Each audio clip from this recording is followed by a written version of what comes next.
Bom, pessoal, vamos então para o nosso último vídeo do módulo 3. Nesse último vídeo, nessa última aula, falaremos sobre cone e também falaremos sobre esfera. O cone ele vai ter a formação muito parecida com a pirâmide. Lembra que na pirâmide a gente tinha um plano e um ponto fora, desenha um polígono nesse plano e liga todos os pontos desse polígono neste ponto fora, gerando então uma pirâmide que a gente dava o nome dela dependendo da base. Pirâmide de base pentagonal, hexagonal, quadrangular e assim por diante. Para o cone, qual que vai ser a diferença? Considere um plano e um ponto fora. Este ponto fora é o que nós vamos chamar de vértice do cone. Você vai desenhar neste plano um círculo e você vai ligar todos os pontos desse círculo neste ponto fora que nós chamaremos então de vértice. Este segmento que sai do vértice e vai até aqui o centro, ele é chamado de eixo do cone. E os segmentos nas superfícies laterais são chamados de geratriz. Agora presta atenção, quando você tiver, presta atenção lá, ó, se a projeção ortogonal do vértice não vai dar exatamente o centro da base, de novo, projeção ortogonal do vértice nesse caso, ó, vai cair aqui. Se a projeção ortogonal do vértice não é o centro da base, este cone será chamado de cone circular oblíquo. Se ele é um cone circular oblíquo, essa distância, por exemplo, é diferente dessa. E se essa distância é diferente dessas, as giratrizes são diferentes, não tem muito o que fazer com essas medidas. Além disso, claro, se você tem que o cone ele tem uma base circular, é um círculo, se você unir o centro da base até um ponto da circunferência, você tem o que nós chamamos de raio da base. Se nós temos o raio da base, é possível falar de área da base. Certo? Bom, como é que a gente calcula volume, Suzuki? Lembra que nós conversamos já sobre isso. O volume de qualquer figura, vamos lá, ó. O volume de prisma e cilindro, que são duas bases, a área da base vezes a altura. O volume de pirâmide e cone, que é uma base e um vértice principal, é 1/3 de área da base vezes a altura. Lembra disso? Então não se esqueça, prisma e cilindro, duas bases, área da base vezes a altura. Pirâmide e agora cone, você tem uma base e um vértice principal, então você faz 1/3 de área da base vezes a altura. Nesse caso, 1/3 de πr ao quadrado vezes h, que é a vantagem de você ter um cilindro circular. Porque aí você já sabe que a base fixa vai ser aqui um círculo. Tranquilo? Suzuki, o que mais que a gente vai falar sobre cone circular? Sobre cone circular, nada mais. Tá? Sobre cone circular não, né? Sobre cone circular oblíquo. Sobre cone circular oblíquo, nós vamos falar de volume, você tem o raio, e não se esqueçam, claro, professor, cadê a altura? A altura é a distância do vértice até a base, aqui estaria, ou aqui está a altura do seu cone. Certo? Bom, Suzuki, como é que fica a seção meridiana deste cone? Lembra que a seção meridiana? Seção meridiana é a interseção entre um plano e um cone circular, de forma que entre um plano e um sólido, de tal forma que este plano seja perpendicular à base passando pelo centro dela. Então, se eu pegar um plano e fizer um corte que seja perpendicular à base passando pelo centro da base, é esta figura que nós vamos ter aqui, ó. Olha que legal que fica. Toda seção meridiana, não se esquecendo que seção meridiana também poderá ser chamada de seção meridional. Toda seção meridiana ou meridional de um cone circular será um triângulo. Se esse lado tem medida diferente desse, nós já sabemos que o triângulo ele não vai ser um triângulo equilátero. Mas a seção meridiana de qualquer cone circular sempre será um triângulo. Beleza? Vamos para uma definição extremamente importante, que é a definição de cone circular reto, também conhecido como cone de revolução. Lembra que sólido de revolução é todo sólido gerado pela rotação de uma figura geométrica plana em torno de um eixo. Por exemplo, o cilindro circular reto ou cilindro de revolução era o cilindro gerado pela rotação de um retângulo em torno de um dos seus lados. Olha que legal agora. O cone circular reto ou cone de revolução vai ser o cone gerado pela rotação de um triângulo retângulo em torno de um dos seus catetos. De novo, um cone de revolução é sempre gerado pela rotação de um triângulo retângulo. O que é triângulo retângulo? O triângulo que tem um ângulo reto. Só que presta atenção. Você não vai dizer que é você rotacionar o triângulo retângulo em torno de qualquer um dos seus lados. Se você rotacionar em torno da hipotenusa, não vale cone circular reto. O cone circular reto ou cone de revolução é gerado pela rotação de um triângulo retângulo em torno de um dos seus catetos. Um dos catetos está aqui, o outro cateto está aqui. Nós vamos tomar como eixo de rotação esse cateto que está aqui na nossa vertical. Tudo bem? Presta atenção. Este cateto, quando você fizer a rotação dele, você vai gerar um cone circular reto. O cateto que você vai tomar como eixo de rotação vai ser exatamente a medida da altura do cone circular reto. O outro cateto, que não é o que você tomou como eixo de rotação, vai ser o que nós chamamos de raio da base do cone circular reto. E a hipotenusa vai ser a nossa geratriz, ou a medida da geratriz. Presta atenção. Quando a gente rotaciona este triângulo retângulo em torno de um dos seus catetos, a figura que vai ser formada é essa aqui. Presta atenção lá, ó. Você tem essa figura. Você tem aqui um círculo que é a base e você tem aqui a altura deste cone circular. Presta atenção no seguinte. Aqui nós temos o vértice do cone circular reto. E se nós rotacionamos o triângulo retângulo em torno de um dos seus catetos, olha o que aconteceu. Este vai ser o raio da base. Esta vai ser a altura. Olha o que a gente tinha falado lá, que a gente tinha observado em relação ao cone circular oblíquo, pessoal. Presta atenção no seguinte. Como você rotacionou um triângulo retângulo, este é um ângulo de 90 graus. Esse eixo de rotação vai ser a altura. Presta atenção, lembra que eu falei aqui? Olha para mim. Se a projeção ortogonal do vértice não é o centro, cone circular oblíquo. Aqui você vai ter que a projeção ortogonal do vértice vai dar exatamente no centro da base. Projeção ortogonal do vértice exatamente no centro da base. Agora olha que legal, ó. Quando você pega esse triângulo retângulo e roda em torno de um dos catetos, esta hipotenusa é quem vai gerar toda a superfície lateral. A hipotenusa, que é quem vai gerar toda a superfície lateral, é chamada de geratriz. Professor, tem alguma relação importante já para a gente fazer? Uma que é muito importante. Se nós estamos falando que o cone circular reto ou cone de revolução é gerado a partir da rotação de um triângulo retângulo em torno de um dos seus catetos, isso é um triângulo retângulo. E em todo triângulo retângulo vale qual relação importante da geometria? O teorema de Pitágoras, que diz que a medida da hipotenusa elevada ao quadrado sempre será igual à soma das medidas dos quadrados dos catetos. Então olha que coisa mais linda. Em qualquer cone circular reto. Então vamos supor que ele fala assim, ó. Uma taça de vinho na forma de cone circular reto. Se é cone circular reto, vale relação geratriz ao quadrado igual a raio ao quadrado mais altura ao quadrado. Tudo bem? Volume, do mesmo jeito. 1/3 de área da base vezes a altura. Professor, e a área lateral? Agora você vai precisar lembrar uma coisa comigo. Se você já foi a uma festa infantil, você já pegou aquele chapéuzinho de festa, que tem o formato de um cone circular reto. Se você já foi organizador de uma festa infantil, você já precisou montar um chapéuzinho. Quando você vai numa loja de festas, você vai comprar o chapéu, ele não vem montado. Vem um monte de papelãozinho em cima do outro e você monta. Então você vai imaginar isso aqui comigo. Pega este cone circular reto, corta exatamente na geratriz. Abre. O que vai acontecer, pessoal? Se você corta exatamente na geratriz e abre, você tem esta superfície aqui, ó. Você tem uma coisa exatamente como essa. Tanto que olha para mim, se eu pegar essas duas geratrizes e dobrar aqui, junta, você vai ter a formação do cone circular reto. Claro que o tamanho aqui pode não ser exatamente o mesmo que vai gerar esse. Nós estamos fazendo uma planificação. Ou seja, aqui nós temos a geratriz. Aqui nós também temos a geratriz. Olha para mim. Concorda que se eu cortei aqui e abri, olha para mim, esta medida é exatamente esta. Tanto que se eu fizer essa dobra aqui, é esse pedaço que vai ter que colocar na cabeça. Ou seja, isso aqui é o comprimento da circunferência de raio R.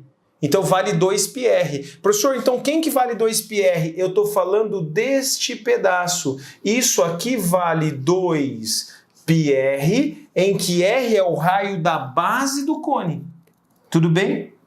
Professor, então você está querendo me dizer que a área lateral do cone vai ser exatamente a área deste, olha lá, você vai lembrar da geometria plana. Se não lembrar, volta na última aula que nós tivemos de geometria plana. Isso aqui é a área de um setor circular.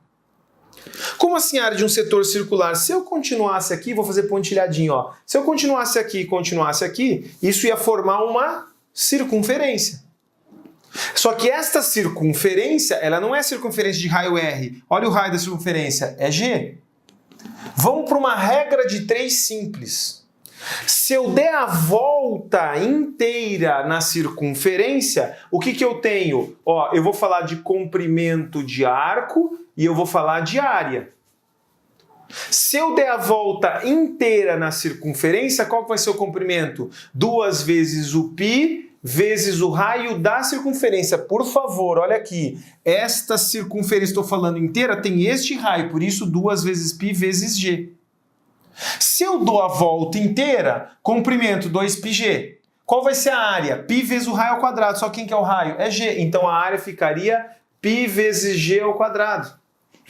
Suzuki, mas eu não dei a volta inteira. Perfeito. Quanto que você andou aqui? Só 2πr. Então 2πr está para essa área lateral. 2πg está para 2πr, assim como πg quadrado está para a área lateral. Isso aqui é uma regra de 3 simples, de grandezas diretamente proporcionais. Olha para mim. Então 2πg sobre 2πr tem que ser igual a πg quadrado sobre área lateral. Vou para o cantinho aqui, ó. 2π simplifica com 2π. A área lateral multiplica por g, então fica g vezes a área lateral, que é igual a π vezes g quadrado vezes r. Então fica πg quadrado vezes r. Vem para cá. Olha lá. Esse g que está multiplicando por operação inversa divide. G quadrado dividido por g simplifica, vai ficar um g só. Como a ordem dos fatores não altera o produto, ou vai ser π vezes g vezes r, ou vai ser π vezes r vezes g. Por isso você encontra em qualquer livro, em qualquer apostila, que a área lateral de um cone circular reto sempre vai ser π vezes r vezes g. Nós estamos falando da área lateral de qualquer cone circular reto. Tudo bem? Nós estamos falando da área lateral de cone circular reto. Suzuki, se a área lateral é πrg, como é que fica a área total? Aí fica fácil, vamos lá. A área total vai ser a área da base mais a área lateral. Então, a área total vai ser a área da base πr ao quadrado mais a área lateral, que é π vezes r vezes a geratriz. Aqui nós temos a fórmula da área total de um cone circular reto. Beleza? Suzuki, o que é mais de cone? Além de cone circular reto, cone circular oblíquo, nós precisamos falar de cone equilátero. Eu vou apagar aqui para a gente poder falar de cone equilátero e também de esfera. Mas antes, só para a gente encerrar, presta atenção. A seção meridiana de qualquer cone circular vai ser um triângulo. Se o cone for circular reto, vamos lá. Se o cone for circular reto, professor, o que é mesmo cone circular reto? É o cone de revolução, ou seja, ele é gerado pela rotação de um triângulo retângulo em torno de um dos seus catetos. Mas espera lá, se esse aqui é um cone circular reto, geratriz aqui, e aqui vai ser R, aqui vai ser R.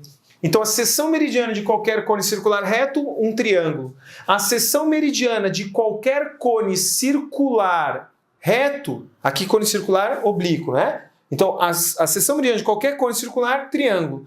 Se for cone circular reto, como aqui é a geratriz? Aqui a geratriz vai ser um triângulo isósceles. Adivinha o que vai ter que ser para ser cone equilátero? Seção meridiana de qualquer cone, triângulo.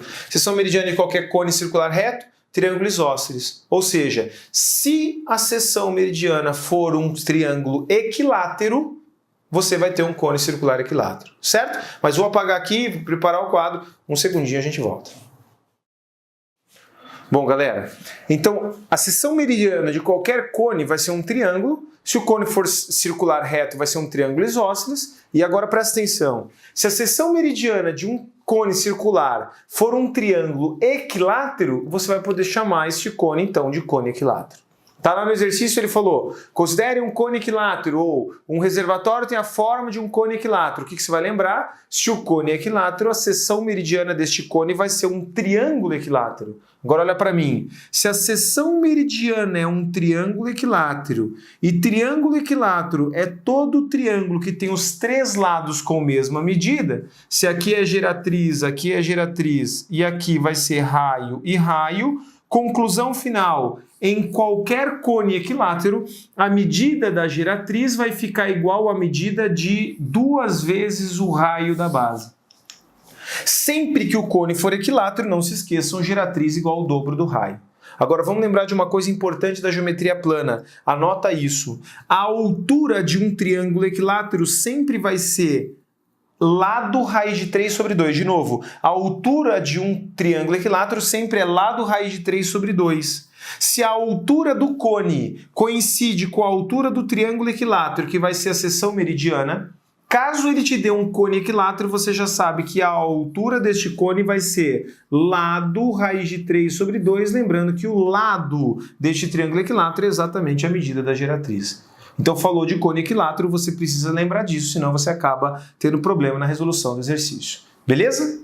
Para a gente encerrar, pessoal, nós vamos falar sobre esfera. Esfera é uma coisa bem rápida da gente trabalhar e da gente conversar, porque esfera, as demonstrações que nós teríamos para área e para volume são demonstrações inviáveis para nível médio. Você tem duas fórmulas extremamente importantes, agora uma dica e agora isso você não tem como fugir. Se quiser fazer exercício do Enem de geometria espacial, tem que lembrar dessas duas fórmulas. Ah, professor, mas tem que lembrar dessas duas fórmulas. Vamos lá. A esfera é chamada de sólido de revolução porque toda esfera vai ser resultado, ou vai ser gerada a partir da rotação ou da revolução, de novo, outro sólido de revolução, porque uma esfera é gerada pela rotação ou revolução de um semicírculo em torno de um dos seus eixos. Desculpa, em torno de um dos seus diâmetros, ou do seu diâmetro, né? O semicírculo só tem um diâmetro. Então vamos lá. Se você rotacionar um semicírculo em torno do seu diâmetro, você vai ter uma esfera. Então, esfera de revolução, ou sólido de revolução, que vai ser chamado de esfera, é a rotação de um semicírculo em torno do seu diâmetro. O raio da esfera é a distância, presta atenção, o raio da esfera é a distância do centro da esfera até a casca esférica. Vou fazer uma comparação que não é uma comparação matemática, formal, mas uma comparação importante. A casca esférica seria uma bolinha de gude. Desculpa, a casca esférica seria uma bolinha de ping-pong, só a casquinha, não tem preenchimento. A esfera seria uma bolinha de gude ou uma bolinha de bilhar, ou uma bola de bilhar, ela é toda preenchida. Então, esfera são todos esses pontos. A casca esférica é só esse conjunto que está por fora aqui. Então, se você souber o raio da esfera, e aí você vai ter, considere que você tem um cilindro e dentro do cilindro você vai colocar 3 bolas de tênis no formato esférico e aí ele vai falar sobre volume e sobre área. Presta atenção. A área da superfície esférica sempre será calculada por 4πr ao quadrado. Então, se ele perguntar a área da superfície esférica, 4πr ao quadrado. Suzuki, e se ele pedir o volume da esfera? Volume da esfera sempre 4πr ao cubo sobre 3. De novo, esse tipo de relação não tem como você chegar para a prova sem saber. Chegou para o Enem, tem que saber área da superfície esférica, 4πr ao quadrado, volume da esfera, 4πr ao cubo sobre 3. Vocês vão ver que deste módulo que nós temos 37 exercícios, nós vamos precisar utilizar aqui principalmente o volume da esfera. Tranquilo? Para a gente encerrar a parte teórica desse módulo 3, a gente vai falar sobre uma situação importante aqui, que é o seguinte, ó. A interseção entre um plano e uma esfera passando pelo centro dela vai gerar o que nós chamamos de círculo máximo. Então, o círculo máximo é o círculo que vai passar exatamente pelo centro. Mas, às vezes, ele vai te dar o seguinte problema. Você tem uma esfera, e isso pode ser dado, por exemplo, na comparação do nosso globo terrestre com uma esfera perfeita. Então, ele diz o seguinte... considere que você vai fazer uma interseção entre um plano e uma esfera, de tal forma que este plano tocará a esfera é uma distância d, ele pode chamar desse d de 2 centímetros, 3 centímetros, 20 centímetros, mas é uma distância d em relação ao centro. Então, essa distância entre o centro da seção plana e o centro da esfera, a gente chamou de Dzinho. Essa distância entre o centro desta seção e este pedaço, que seria a circunferência, é o que nós vamos chamar de Rzinho, que é o raio da seção. E é claro, a distância do centro da esfera a qualquer ponto da casca esférica vai ser o raiozão, que é o raio da esfera. Então, sempre que ele te der a interseção entre um plano e uma esfera a uma distância Dzinho do centro da esfera, ou seja, do círculo máximo, você vai conseguir gerar um triângulo retângulo, em que a hipotenusa é o raio da esfera e os catetos são a distância e também o raio da seção. Quando ele falar, considere uma seção plana de uma esfera, a seção é todo este círculo. Para que vai servir você achar esse raio? Então você vai ter o raio da esfera e você vai ter a distância. Para que vai servir achar esse raio aqui? Ele pode pedir ou a área, que é πrzinho ao quadrado, ou o comprimento da circunferência, que seria 2πrzinho. Tudo bem? Então fiquem atentos a isso. Claro, agora o mais importante é a aplicação disso em exercícios. Como eu falei, módulo 3, 37 exercícios. Você viu toda a teoria de geometria plana e geometria espacial. Agora assista lá. Assista não, né? Primeiro o que você vai fazer? Vai tentar fazer os 37 exercícios, depois você vai assistir todos os vídeos que envolvem os exercícios deste módulo 3. Beleza? Um grande abraço e até a próxima.